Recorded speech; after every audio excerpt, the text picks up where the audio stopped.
എല്ലാവർക്കും നമസ്കാരം. ഞാൻ doctor Mintu John. Indian Dental Association Malanad ബ്രാഞ്ചിന്റെ CDH മന്ദസ്മിതം പ്രോഗ്രാമിന്റെ ഭാഗമായിട്ട് ഹെപ്പറ്റൈറ്റിസ് ബി ദിനം ആചരിക്കുന്നുണ്ടല്ലോ. ഇതിന്റെ ഭാഗമായിട്ട് ഹെപ്പറ്റൈറ്റിസ് ബി അവയർനെസ് ക്ലാസ്സിലേക്ക് നിങ്ങൾക്ക് എല്ലാവർക്കും സ്വാഗതം. എന്താണ് hepatitis B virus? Hepatitis B ഒരു വൈറൽ രോഗമാണ്. ഇത് പ്രധാനമായും കരളിനെ ബാധിക്കുന്നു. അക്യൂട്ട് അഥവാ ക്രോണിക് ഹെപ്പറ്റൈറ്റിസ് ബി. അക്യൂട്ട് എന്നാൽ വളരെ ചുരുങ്ങിയ അളവിൽ നമ്മുടെ ശരീരത്തിൽ ഹെപ്പറ്റൈറ്റിസ് ബി അണുബാധ ഉണ്ടാകുന്നു. ക്രോണിക് എന്നാൽ ദീർഘകാല അടിസ്ഥാനത്തിൽ ദീർഘനാളിൽ നമ്മുടെ ശരീരത്തിൽ ഹെപ്പറ്റൈറ്റിസ് ബി അണുബാധ കണ്ടുവരുന്നു. ഈ രണ്ട് വിഭാഗത്തിൽപ്പെട്ട ഹെപ്പറ്റൈറ്റിസ് ബി വൈറസിനെ കുറിച്ചും നമുക്ക് നോക്കാം. അത് എങ്ങനെ പടരുന്നു, അതിന്റെ എന്തൊക്കെ പ്രതിരോധങ്ങൾ നമ്മൾ ഏറ്റെടുക്കേണ്ടതായിട്ടുണ്ട്, എങ്ങനെയെല്ലാം നമുക്ക് അതിന്റെ ട്രീറ്റ്മെന്റ് മുന്നോട്ട് പോവാം, ഇതിനെല്ലാം കുറിച്ച് നമുക്കിന്ന് സംസാരിക്കാം. അക്യൂട്ട് ഹെപ്പറ്റൈറ്റിസ് ബി അണുബാധ ഉണ്ടായാൽ അത് സീരിയസ് ആയിട്ടുള്ള കരൾ രോഗങ്ങളിലേക്ക് നയിക്കുന്നതല്ല.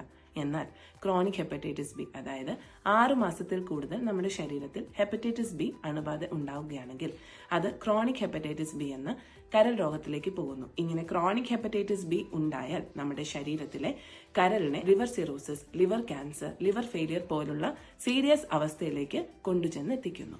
ഇനി നമുക്ക് ഹെപ്പറ്റൈറ്റിസ് ബി വൈറസ് എങ്ങനെ പടരുന്നു എന്ന് നോക്കാം. പ്രധാനമായും രക്തം വഴിയാണ് ഹെപ്പറ്റൈറ്റിസ് ബി വൈറസ് അണുബാധ നമ്മുടെ ശരീരത്തിലേക്ക് കടക്കുന്നത്. അണുവിമുക്തമല്ലാത്ത മെഡിക്കൽ ഉപകരണങ്ങൾ, സിറിഞ്ചുകൾ, സൂചികൾ, അണുവിമുക്തമല്ലാത്ത രക്തം സ്വീകരിക്കുന്നതുമായി സ്ഥിരമായി രക്തദാനം നൽകുന്നവർ, സ്ഥിരമായി രക്തം സ്വീകരിക്കുന്നവർ, ഇവരെല്ലാം ഹെപ്പറ്റൈറ്റിസ് ബി അണുബാധ കണ്ടുവരാനുള്ള സാധ്യത കൂടുതലാണ്. വിവിധ ആളുകളുമായി സുരക്ഷിതമല്ലാത്ത ലൈംഗിക ബന്ധത്തിൽ ഏർപ്പെടുന്നവർക്കും ഹെപ്പറ്റൈറ്റിസ് ബി അണുബാധ ഉണ്ടാവാനുള്ള സാധ്യതയുണ്ട്. ഗർഭിണിയായിരിക്കുന്ന അമ്മയിൽ നിന്നും ഗർഭാവസ്ഥയിലോ അതല്ല പ്രസവ സമയത്തോ കുഞ്ഞുങ്ങളിലേക്ക് ഹെപ്പറ്റൈറ്റിസ് ബി അണുബാധ പടരാനുള്ള സാധ്യതയുണ്ട്. സ്രവങ്ങൾ വഴിയും ഹെപ്പറ്റൈറ്റിസ് ബി അണുബാധ ഉണ്ടാവാം. പിയേഴ്സിംഗ്, റേസർ ബ്ലേഡുകൾ ഷെയർ ചെയ്യുന്നു. IV ഡ്രഗ് അബ്യൂസേഴ്സ്, അതായത് സിരകളിലൂടെ സൂചികൾ വഴി മരുന്നുകൾ ഇഞ്ചെക്ട് ചെയ്യുന്നവർ, ഈ രോഗബാധിതരായ ആളുകളുമായി അടുത്ത് ഇടപെടുന്നവർ ഹൈ റിസ്ക് ഇൻഡിവിജ്വൽസ് ആയിട്ട് കാണപ്പെടുന്നു. ഫുഡ് നമ്മൾ ഷെയർ ചെയ്യുന്നത് വഴിയോ ജസ്റ്റ് ഒന്ന് ഹഗ് ചെയ്തത് കൊണ്ടോ അണുബാധിതരായ രോഗികളുമായി സമ്പർക്കം പുലർത്തുന്നത് വഴിയോ ഹെപ്പറ്റൈറ്റിസ് ബി ശരീരത്തിലേക്ക് പടരാനുള്ള സാധ്യത ഇല്ല എന്ന് നിങ്ങൾ മനസ്സിലാക്കേണ്ടതാണ്. ഇനി നമുക്ക് ഹെപ്പറ്റൈറ്റിസ് ബി അണുബാധ ഉണ്ടായാലുള്ള ലക്ഷണങ്ങൾ എന്തെല്ലാമാണെന്ന് നോക്കാം. പ്രധാനമായും പനി ഉണ്ടാവാനുള്ള സാധ്യതയുണ്ട്. വയറുവേദന, ഛർദി, കഠിനമായ ക്ഷീണം, വയറുവേദന കരൾ ഭാഗത്തായിരിക്കും, കഠിനമായ ക്ഷീണം, വിശപ്പില്ലായ്മ, ത്വക്കിൽ ചൊറിച്ചിലുണ്ടാവാനുള്ള സാധ്യതയുണ്ട്. പ്രധാനമായും ബി വൈറൽ ബാധ ഉണ്ടെന്ന് തോന്നുന്നത് പിത്തം, നമ്മുടെ കണ്ണിലും ചർമ്മത്തിലും മഞ്ഞ നിറത്തിൽ കാണാനുള്ള സാധ്യത കൂടുതലാണ്. ഇരുണ്ട മൂത്രം ഹെപ്പറ്റൈറ്റിസ് ബിന്റെ ഒരു പ്രധാനമായ ലക്ഷണമാണ്. ഹെപ്പറ്റൈറ്റിസ് ബി സീരിയസ് ആയി, അതായത് ഇങ്ങനെയുള്ള അവസ്ഥകളിൽ നമ്മുടെ ശരീരത്തിൽ വ്രണങ്ങൾ ഉണ്ടാവാനും നമുക്ക് ഓർമ്മക്കുറവുണ്ടാവാനും രക്തസ്രാവം ഉണ്ടാവാനുള്ള സാധ്യതയുണ്ട്. ചെറുപ്പക്കാരിലും ചെറിയ കുഞ്ഞുങ്ങളിലും പ്രധാനമായുള്ള ലക്ഷണങ്ങൾ ഒന്നുമില്ലാതെ ഹെപ്പറ്റൈറ്റിസ് ബി വൈറസ് ബാധ ഉണ്ടായി അതൊരു ക്രോണിക് ഹെപ്പറ്റൈറ്റിസ് ബി ദീർഘകാല അളവിൽ നിന്ന് അത് ലിവറിനെയും ബാധിക്കാനും സീരിയസ് ആയിട്ടുള്ള അസുഖങ്ങൾ ഉണ്ടാവാനുള്ള സാധ്യതകളും ഉണ്ട്. ഇനി ഹെപ്പറ്റൈറ്റിസ് ബി വൈറസ് ഉണ്ടെന്ന് നമുക്ക് എങ്ങനെ പരിശോധിക്കാം? എന്തൊക്കെ ഇൻവെസ്റ്റിഗേഷൻസ് ആണ് അതിന് ചെയ്യേണ്ടത്?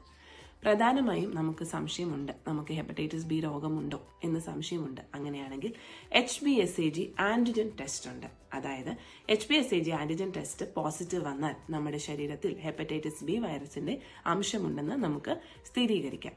അതാണ് ഒന്നാമത്തെ ടെസ്റ്റ്. രണ്ടാമത്തെ test anti-HBs antibody, hepatitis B surface antigen. ഇത് നമ്മുടെ ശരീരത്തിൽ ഈ ടെസ്റ്റ് പോസിറ്റീവ് വന്നാൽ നമ്മുടെ ശരീരത്തിൽ ഒന്നെങ്കിൽ ഹെപ്പറ്റൈറ്റിസ് ബി വൈറസ് ബാധ വന്ന് പോയ അവസ്ഥ, അല്ലെങ്കിൽ നമ്മൾ വാക്സിൻ എടുത്തിട്ട് ഇമ്മ്യൂണിറ്റി നമുക്ക് കിട്ടിയ അവസ്ഥ. ഇതൊരു ആന്റിബോഡി ടെസ്റ്റ് ആണ്. ഹെപ്പറ്റൈറ്റിസ് ബി വൈറസ് പോസിറ്റീവ് ആയ 2-3 ടെസ്റ്റുകളും കൂടെ നമ്മൾ ചെയ്യണം. അതായത് hepatitis B C antigen test ഉണ്ട്, HBc ആന്റിജൻ ടെസ്റ്റ്. ഇത് 2 തരത്തിലുണ്ട്. IgGയും ഉണ്ട്, IgM ഉണ്ട്. IgG പോസിറ്റീവ് ആയാൽ നമ്മുടെ ശരീരത്തിൽ ദീർഘകാല അളവിൽ വൈറസിന്റെ സാന്നിധ്യം നമുക്ക് സ്ഥിരീകരിക്കാം. ഇതിനോടൊപ്പം തന്നെ പ്രധാനമായും HBV DNA ലെവൽസ്, അതായത് നമ്മുടെ ശരീരത്തിൽ വൈറസിന്റെ അളവ് എത്രയുണ്ടെന്ന് അറിയാനുള്ള ടെസ്റ്റാണിത്.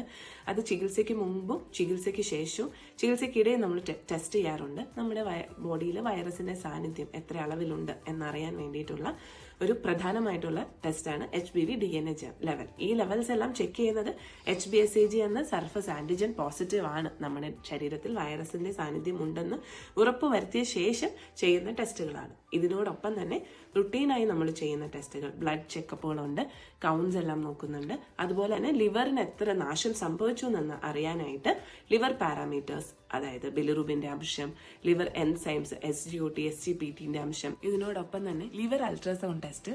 ഇത് നമ്മുടെ ശരീരത്തിലെ കരളിന് എത്രത്തോളം നാശം സംഭവിച്ചിട്ടുണ്ടോ, അതിന്റെ അവസ്ഥ നോർമൽ ആയിട്ടുണ്ടോ, അഥവാ നാശം സംഭവിച്ചിട്ടുണ്ടെങ്കിൽ അളവിലുണ്ട് എന്ന് തിരിച്ചറിയാൻ ലിവർ അൾട്രാസൗണ്ടിനോട് കൂടെ ലിവർ ഇലാസ്റ്റോഗ്രഫി ടെസ്റ്റും ചെയ്യേണ്ടതാണ്. പ്രധാനമായും ട്രീറ്റ്മെന്റ് തീരുമാനിക്കുന്നത് എല്ലാ ടെസ്റ്റുകളുടെയും ഫലം വിലയിരുത്തിക്കൊണ്ടാണ്. ലിവറിന്റെ ultrasound, complete blood test, liver parameters, jaundice ഉണ്ടോ എന്ന് അറിയുന്ന bilirubin test, enzymes, SGOT, SGPT, അങ്ങനെ എൻസൈം ടെസ്റ്റുകൾ, അതുപോലെ തന്നെ ഹെപ്പറ്റൈറ്റിസ് ബി വൈറൽ ബാധ നമ്മുടെ ശരീരത്തിൽ എത്ര അളവിലുണ്ട്, ഇതെല്ലാം വിലയിരുത്തിക്കൊണ്ടാണ് ട്രീറ്റ്മെന്റ് തീരുമാനിക്കുന്നത്.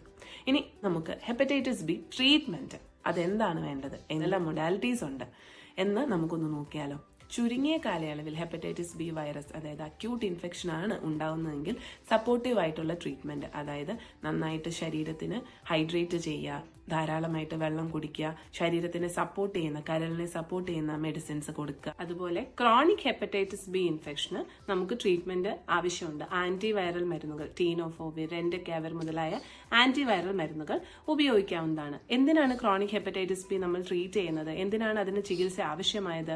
നമ്മുടെ ശരീരത്തിലെ വൈറസിന്റെ അളവ് കുറയ്ക്കുന്നതിന് വേണ്ടി, അതുവഴി നമ്മുടെ ലിവർ നാശം സംഭവിക്കാതിരിക്കാനായിട്ട്, ലിവർ സിറോസിസ്, ലിവർ ക്യാൻസർ പോലുള്ള സീരിയസ് ആയ രോഗങ്ങളിലേക്ക് അത് എത്തിപ്പെടാതിരിക്കാൻ വേണ്ടിയിട്ട് ക്രോണിക് ഹെപ്പറ്റൈറ്റിസ് ബിക്ക് ട്രീറ്റ്മെന്റ് ആവശ്യമാണ്. ഇതിനു വേണ്ടിയിട്ട് ഒരു ഫിസിഷ്യനെയോ അല്ലെങ്കിൽ മെഡിക്കൽ ഗാസ്ട്രോഎൻട്രോളജിസ്റ്റിനെയോ നമുക്ക് കൺസൾട്ട് ചെയ്യാവുന്നതാണ്. ഹെപ്പറ്റൈറ്റിസ് ബി വൈറസിനെ എങ്ങനെ പ്രതിരോധിക്കാം? പ്രധാനമായും ഹെപ്പറ്റൈറ്റിസ് ബി പ്രതിരോധനത്തിന് നമുക്ക് വാക്സിൻസ് അവൈലബിൾ ആണ്. കുഞ്ഞുങ്ങളിൽ ഹെപ്പറ്റൈറ്റിസ് ബി വാക്സിൻ നിർബന്ധമായി എടുക്കുന്നുണ്ട്. 3 ഡോസ്, ജനിച്ചു വീഴുന്ന കുഞ്ഞുങ്ങളിൽ 3 ഡോസ് വാക്സിൻ എടുക്കുന്നുണ്ട്. അതല്ല, മുതിർന്ന ആൾക്കാരിലും ഇപ്പോൾ 3 ഡോസ് വാക്സിൻ നമ്മൾ അഡ്വൈസ് ചെയ്യാറുണ്ട്. ആദ്യത്തെ ഡോസ് വാക്സിൻ എടുത്ത് 1 മാസത്തിന് ശേഷം 2ാമത്തെ ഡോസ് വാക്സിനും 6ാം മാസം 3ാമത്തെ ഡോസ് വാക്സിനും. വാക്സിൻ എടുത്തതിന് ശേഷം 1-2 മാസത്തിന് ശേഷം വൈറസിന് എഗെയിൻസ്റ്റ് ആയിട്ടുള്ള ആന്റിബോഡി നമ്മുടെ ശരീരത്തിൽ ഉണ്ടോ എന്ന് അറിയാനായിട്ടുള്ള anti-HBs ടൈറ്റർ ചെയ്യാവുന്നതാണ്. ടൈറ്ററിന്റെ അളവ് 10 മില്ലി യൂണിറ്റ്സ് പെർ മില്ലി ലിറ്ററിന് താഴെയാണെങ്കിൽ നമ്മളൊരു ബൂസ്റ്റർ ഡോസ് കൂടെ എടുത്ത് ടൈറ്റർ 10 യൂണിറ്റ്സിന് മുകളിലാണ് ഉറപ്പുവരുത്തുക. ഇത് കൂടാതെ തന്നെ ഹെപ്പറ്റൈറ്റിസ് ബിന്റെ വാക്സിൻ ബൂസ്റ്റർ ഡോസ് നമ്മൾ ചില പ്രത്യേക പോപ്പുലേഷനിലുള്ള ആളുകളിൽ റെക്കമെൻഡ് ചെയ്യുന്നുണ്ട്. കിഡ്നി ഡയാലിസിസ് ചെയ്യുന്നവർ, പ്രതിരോധ ശേഷി കുറവുള്ളവർ, HIV ബാധിതർ, കീമോതെറാപ്പി മെഡിസിൻസ് എടുക്കുന്നവർ, ഇങ്ങനെയുള്ളവരിലെല്ലാം വർഷാവർഷം ബൂസ്റ്റർ ഡോസ് നമ്മൾ റെക്കമെൻഡ് ചെയ്യാറുണ്ട്. അതുപോലെ തന്നെ ആരെല്ലാം ഹെപ്പറ്റൈറ്റിസ് ബി വാക്സിനേഷൻ എടുക്കണം? ആരോഗ്യ മേഖലയിൽ പ്രവർത്തിക്കുന്ന എല്ലാവരും. എന്തുകൊണ്ട് സ്ക്രീനിംഗ് വേണം? ഹെപ്പറ്റൈറ്റിസ് ബി രോഗം നേരത്തെ കണ്ടെത്തിയാൽ നമുക്ക് ഗുരുതരമായിട്ടുള്ള കരൾ പ്രശ്നങ്ങൾ ഒഴിവാക്കാം. ഹെപ്പറ്റൈറ്റിസ് ബി വൈറസിനെതിരെ നമുക്ക് ഒന്നിച്ചു പോരാടാം. ഇതിനായി എല്ലാവരും കറക്റ്റ് സമയത്ത് വാക്സിൻ എടുത്ത് anti-HBs ടൈറ്റർ നിങ്ങളുടെ ശരീരത്തിൽ 10ന് മുകളിലുണ്ടെന്ന് ഉറപ്പുവരുത്തുക. Thank you.